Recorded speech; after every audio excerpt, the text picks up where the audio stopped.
Hello and welcome to Success is Never Accidental. I'm Lynn Payton and I'm passionate about helping leaders to get better results and to feel more fulfilled. And in this podcast, we get to explore what truly drives lasting achievement with insight from leaders who really walk the talk. Today, I'm joined by Eric Williamson, international leadership trainer, keynote speaker, and author of the bold and insightful book, How to Work with Jerks. Eric has trained leaders across industries, equipping them with practical tools to navigate conflict, build emotional intelligence, and foster high performing, respectful workplace cultures. His work blends real world leadership experience with a deep understanding of human behaviour, making his insights both accessible and actionable. In this episode, we unpack how to handle difficult personalities, why emotional intelligence is a cornerstone of success, and what leaders have to do to set the tone from the top. So let's get into the conversation. Eric, thank you so much for joining us today from the Washington, D.C. area. How are you? I am doing great. I am so excited to be with you today, Lynn. I've been thinking about, being here and I'm looking forward to talking about working with jerks. Well, the title of your book certainly grabs attention, Eric. So, what motivated you to write it?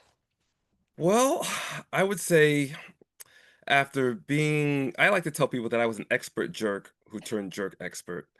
And so, what a somebody said something to me one day. They said, "Well, who did you have to who got on your nerves that much that you had to write a book about?" And I just laughed because part of that is true. I had some experiences working with jerks, people who were really creating negative workplace cultures. But admittedly, I had my own experience of being a jerk as well. And so, taking on that evolution, I figured, a lot of people, they have difficulty building relationships and managing conflict. A lot of people I work with, they tend to avoid conflict. And so I figured, you know what, why not I come up with something that can really help people who are dealing with these pervasive issues of workplace conflict, toxic workplace cultures, and admittedly, folks who to themselves that they have difficulty working with jerks. So I just figured, you know what, I think this is going to help out a lot of people. So I use those experiences with others to give people a roadmap to how to build relationships and manage conflict. And it's so interesting that you shared that at one time you felt you had been a jerk because we have all been there when we've been under significant pressure.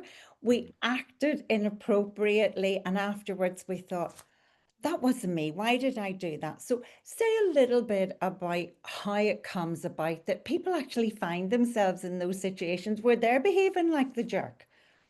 Yeah, yeah. So there's sometimes I I define jerks that there's two types of jerk. There are jerks who are unaware that they're acting like a jerk, meaning that it could be something that they've learned, behavior that they could have learned from other people. But then there are jerks who are jerks because they feel like that's the most effective way to get anything done. And so they know they're very clear on what their behavior style is, but they don't care because they know that that's the way that they can get things done. And so I bring light to this to say that, you know what, you are going to encounter people who are doing these things out of unknowingly, but then there are other people who are doing it knowingly because they feel like that's the most effective way. And so I give people the strategies to deal with either or, whether you're unaware or whether you're aware. And it all comes down to your degree of emotional intelligence. If you're able to come through and utilize empathy, if you're able to have empathy towards people who are unaware and people who are aware, you would know that 9 times out of 10, they're not really trying to be a jerk. They're under pressure, they're stressed, they're protecting something. They just don't know how to express themselves. And they lack that kind of emotional intelligence or soft skill or social skill in order to deal with pressure or deal with those unkind situations. And I see that all the time because a lot of my clients would be in the health and social care space and Yeah. mental health, and they're under pressure constantly for all kinds of reasons, waiting lists, staff shortages, bed shortages, whatever. So what you're saying, Eric, is we can teach those folks the tools and the skills that will help them be more effective, even in more stressful situations. Absolutely. People need to understand that there are resources available, not just to only mitigate those kind of conflicts, but also there's people should come in with the understanding that, look, we understand there is a way that there's a certain way that you can manage conflict. There's a certain way that you can interact with other people without going down that bad road, without doing something that you might regret. Because at the end of the day, I'm sure you know, the way you respond impacts how you deal with people in the future. And if you continue to operate like a jerk to someone, especially if you're working with them, how can you get anything done? Or how can you trust that that person is going to be looking out for your own best interest? Pretty much not, because they're going to hold that 9 times out of 10, people do. If they don't have the grace to move on, you will not get their best efforts. And so that's why, especially when you're in the workplace, you have to be able to have that empathy. You have to be able to have self-awareness to understand really what's going on and what factors are at play. So what are some of the impacts, Eric, when you have leaders who aren't empathic and who aren't tuned in to the impact of their leadership style on the workforce? Well, I would say the first thing, it has to be engagement. So in the United States, employee disengagement is at an all-time high. So Mhm. if they don't like the people that they work with, if employees don't care for the person that they for the kind of toxic culture that's going on, if they don't have a reason to bring their full selves to work, they're going to be disengaged. They're going to check out. And right now, I would say 2 out of 3 people are disengaged in the workplace for various reasons, but for primarily it's because of the types of jerks that are in the workplace. And this translates over $8.8 trillion in lost productivity. So especially with the return to work initiatives that are going on in the United States, where people spent a period of time, several years, not having to go into the office. Now people are going back into these environments that are toxic, that are where people are just acting, unruly. They've got bad behaviors because they weren't able to address the problem to begin with. So now you have people going back into the office now. There's really no incentive. They lack the incentive to treat people with kindness, to have respect for other people's point of views. And when that happens, you have employee disengagement, you have morale issues. It's just a snowball effect of all types of poor behavior that you see. And the challenge for that then is whatever service those employees are providing is not the best service. And in the people business, where we're trying to support vulnerable people, we really need our workforce to be checked in and on their game and committed to supporting others. So in the social care industry in particular, it's hugely important that the workforce is engaged and motivated. Now, you teach people how to turn that all around. So, can you give us some key indicators? Where do you start in helping people to make the culture more engaged, more supportive, more positive? Well, one of the things is that people have to, there's got to be, I would call like the smoking gun. Like, what are the indicators that there is an issue?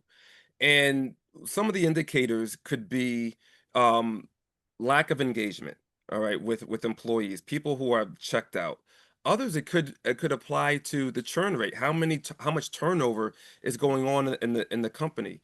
And then there's other situations where people are costing money by let's say the customer service department or the accounting department or the sales department. They're not performing at a high level, and you have to figure out like, well, what's driving this? Oftentimes, you're going to find out it has to do with working with jerks. It's got to do with people unable to manage conflict. especially in the area that I operate. I work a lot with IT folks and in HR as well.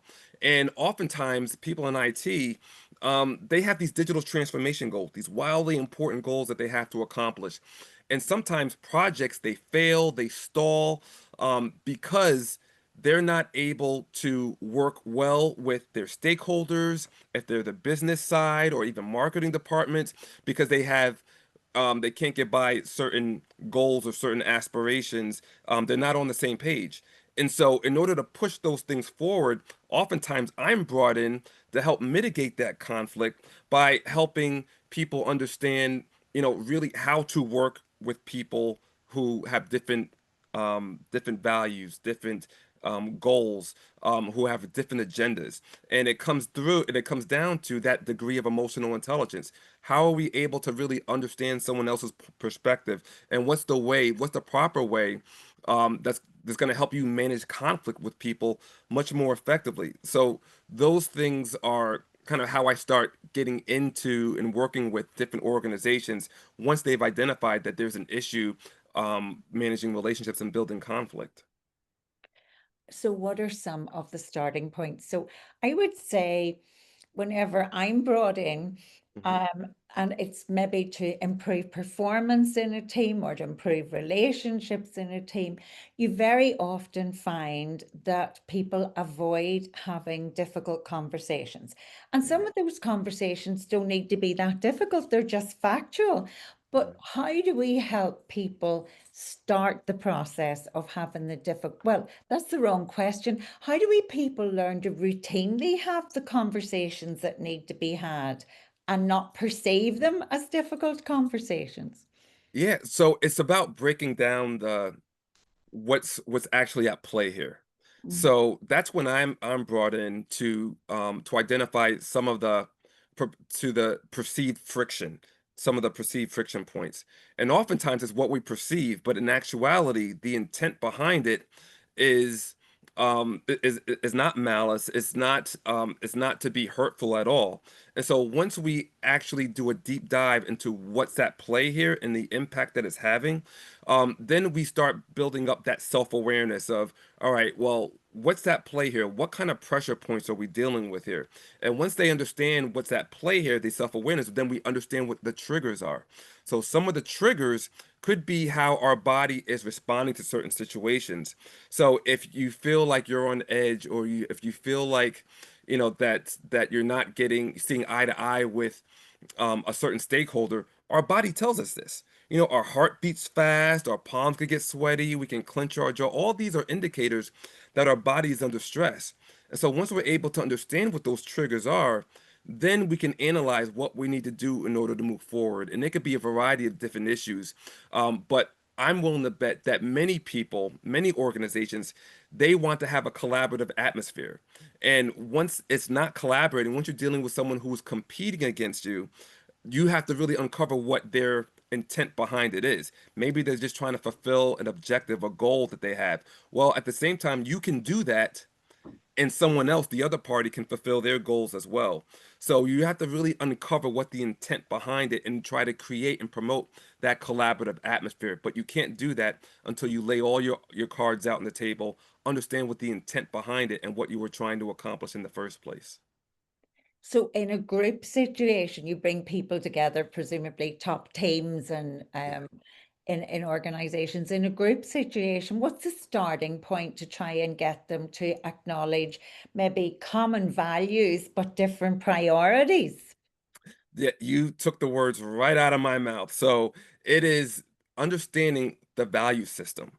Mhm. So not just the team values, but the individual values. And one of the things that I do is I have people participate in a core values exercise. So Mhm. this core values exercise really forces you to think of what your top three core values are and why it's important. And once people are able to understand what people's core values are and what's driving them, what's compelling them to act a certain way, that gives people insight into what compels people to act the way they do, what's the driving forces behind it. And once they're able to understand what those driving forces are behind it, now they can come in with more insight, and they have more wherewithal with how to approach situations because you understand what's important to them and why. And so that's extremely important. That's one of the first things I do every time I come in and work with different teams. And what do you find is the most amazing part of doing that exercise? Well, I would say I want to say it's life changing because some people had no idea what their values are. Some people they just act. And so once they realize what's really important to them, what's driving them, they had that aha moment like, oh, you know what? I value trust. You know, it was one of my top three core values.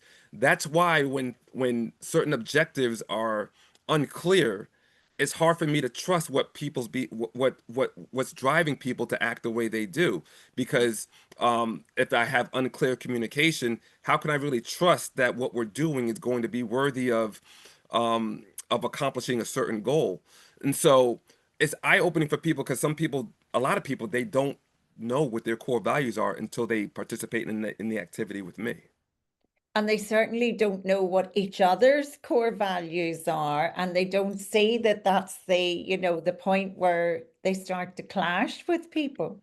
Exactly. And then that's when the aha moment comes in, like, oh, you value communication. So when I don't email you, or when I don't provide, certain details for a certain meeting, you can't prepare accordingly. So, now I get it. I understand that I need to have a little bit more context. I need to have a little bit more details when we have these kind of meetings. So yeah, it's an eye-opening experience, and it's so eye-opening that people, they get emotional over it. Some people have certain stories that they have that they've suppressed. They say, well, that's why I've been acting this way, because back in the day, or when I was a kid, or when I was in another job, I was treated this way. And it can be very emotional sometimes, but it's necessary. And I've just finished a piece of work in a situation where an organization had to deal with quite a traumatic event.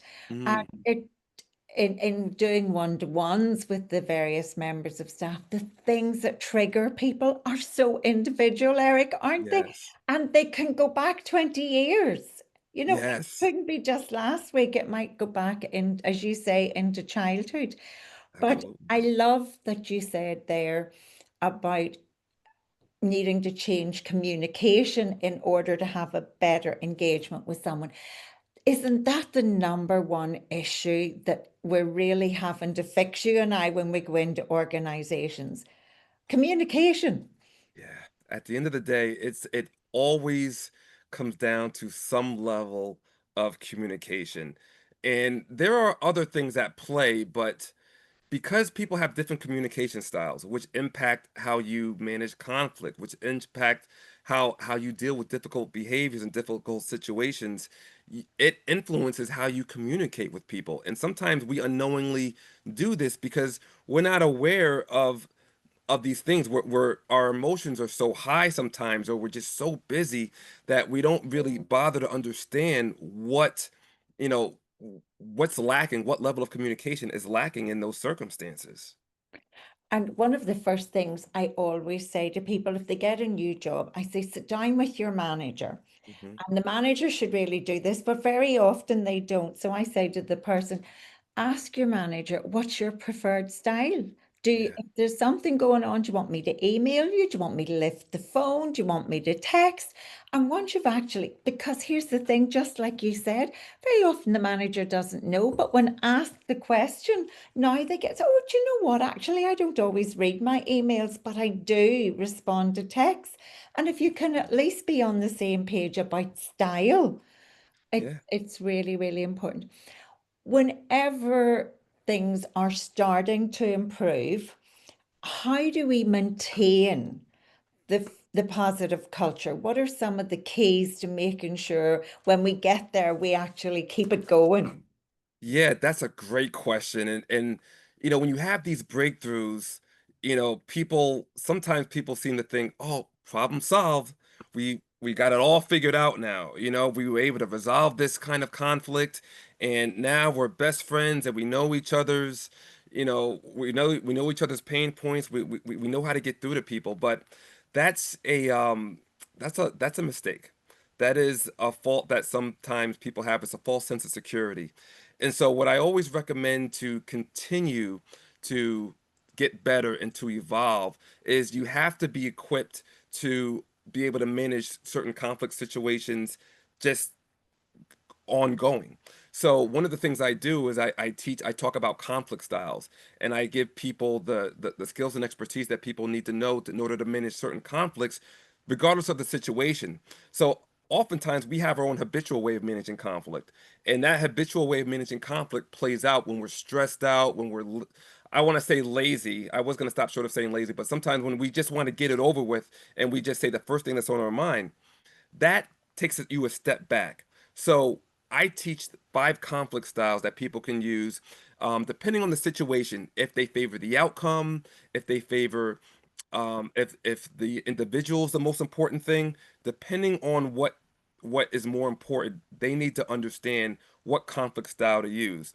Same thing with building trust in the workplace. These kind of things you can never get tired, or you can never stop learning some of these techniques, because you're going to run into different people.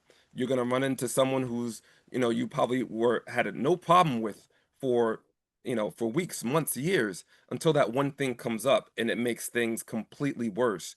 So you have to have these ongoing training, counseling, and coaching sessions that I administer to help people continue to get better with building relationships. And it's so, so important that especially very senior people have somebody in their corner so that they have a sounding board. And what I find is the clients who stay with me, even if we reduce the frequency of sessions, they don't get into the same holes as the people who think they're done. And then 2 years later, you hear from them again when something's gone badly wrong. I mean, you and I both know we're going to workshops ourselves, we're coaching each other, we're training each other, we're growing and developing all the time. And as you say, you can't take your eye off that ball. Everybody needs to have a coach, a mentor in their corner. So, what does success mean for Eric Williamson today? Well, the success would be to, I would say, if I can help people, when I help people um, stand up to jerks, when we don't allow jerks to get a free pass, to just because you're great at sales, just because you are great at, you know, doing reports, things like that, doesn't mean that you're not a jerk. It doesn't mean that you can't address that behavior. And so oftentimes, and I think you mentioned it before, Lynn, in the beginning, there are people who tend to avoid conflict. They avoid it for various reasons. But like I do, that conflict is inevitable and it's unavoidable. And so when we avoid that conflict, when we avoid that opportunity to check someone who's acting like a jerk, we miss out on an opportunity to cultivate a more collaborative workplace. And so when you allow jerks to roam free and you allow that behavior to continue to exist, we are casting a vote for that behavior. We are allowing it. And so what happens is it ties into so many other things. Retention, it ties into culture, it ties into whether or not you're able to take your career to the next level. All of those things are at play. So what success is for me right now is for empowering people to address jerk behavior one interaction at a time. I love that. Say that again. That's worth repeating. I hope I say it right. It is to address jerkish behavior one interaction at a time. By empowering people. And that's what your book Yeah, does. by It gives empowering people. people the strategies and the tools and the confidence to Yes. take it on. How can people get in touch with you, Eric, and where will they get the book? Yes, so they can get a signed copy of the book. If they'd like a signed copy, they can just contact me at Williamson at tailoredtrainingsolutions.com. You can find me on LinkedIn. I am very active on LinkedIn. Um, and they can check out my website, tailoredtrainingsolutions.com. We will put all of those links into the article that goes with this podcast. Thank you so much for spending time with us today and providing so many insights into what's an everyday issue that leaders need to be more empowered about addressing.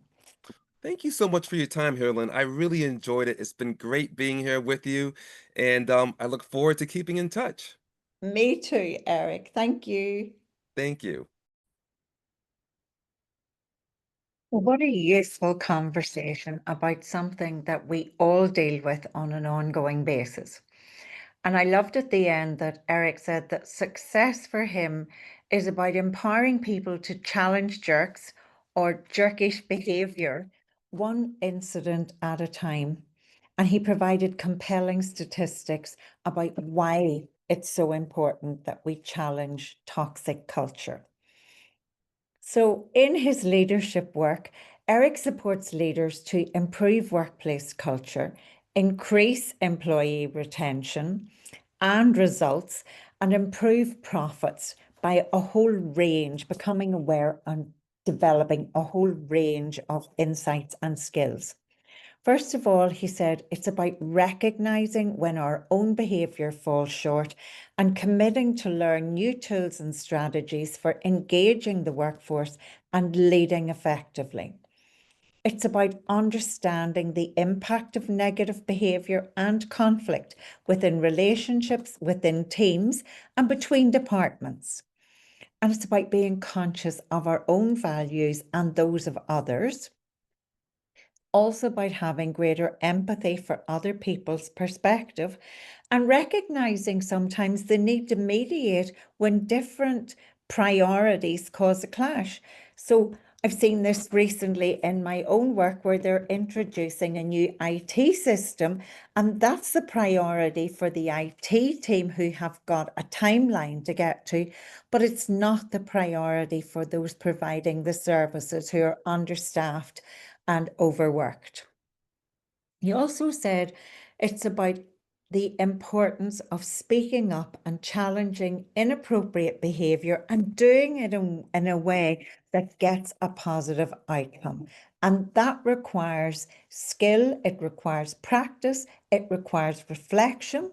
So importantly, organizations need to bring in coaches and mentors who are skilled in this work to support leaders to actively work on improving culture, reducing conflict, having difficult conversations, and empowering others to challenge inappropriate behavior. And remember, success is never accidental. So you can reach out to Eric Williamson on LinkedIn. You can buy his book on Amazon, or you can email him directly at ewilliamson@tailoredtrainingsolutions.com. And if you're ready to take your team or organization to the next level, reach out to me at lynn@lynnpayton.com.